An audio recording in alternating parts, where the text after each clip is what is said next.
అందరికీ నమస్కారం. అందరూ ఎలా ఉన్నారు? మీరంతా చాలా చాలా బాగుండాలి.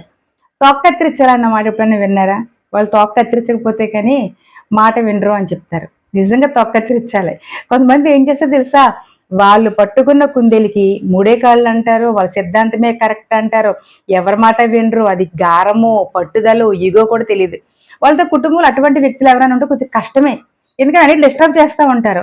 అది మారుతున్న సమాజంతో అడ్జస్ట్ అవ్వడం, ఎదురు వ్యక్తుల్ని గౌరవించాలనడం, కేవలం వారి సిద్ధాంతాలే కరెక్టు, వాళ్ళదే కరెక్ట్ అనే వ్యక్తులు ఉంటారు. అది కరెక్ట్ కాదు. ఎందుకంటే కుటుంబం నలుగురుంటే నలుగురిలో 4 మంచి మాటలొస్తే, మంచి మాటలు కలిపి ఒక విధానం అవుతుంది.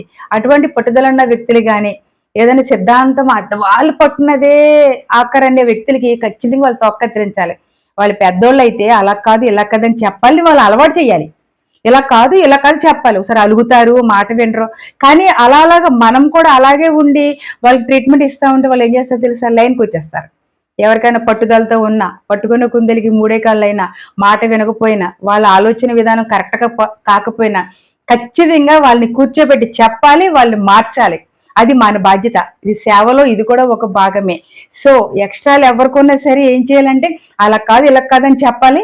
మనలో ఉన్న మనం మార్చుకోవాలి. ఎందుకంటే నలుగురితో నారాయణ కులంతో గోవింద అంటారు. అంటే మంచిలోనే డిస్టర్బ్ అయ్యే వ్యక్తులు మాత్రం టాలరేట్ చేయొద్దు. వాళ్ళ తోకలు ఖచ్చితంగా కట్ చేసి వాళ్ళు మన విధానంలో తీసుకొస్తే వాళ్ళకి మంచి పేరు వస్తుంది, మనకి పీస్ఫుల్ ఉంటుంది. Okay, thank you so much. Thank you watching this video. ఈ వీడియో మీకు నచ్చినట్లయితే లైక్ చేయండి, షేర్ చేయండి, సబ్స్క్రైబ్ చేయండి, కామెంట్ పెట్టండి. Thank you.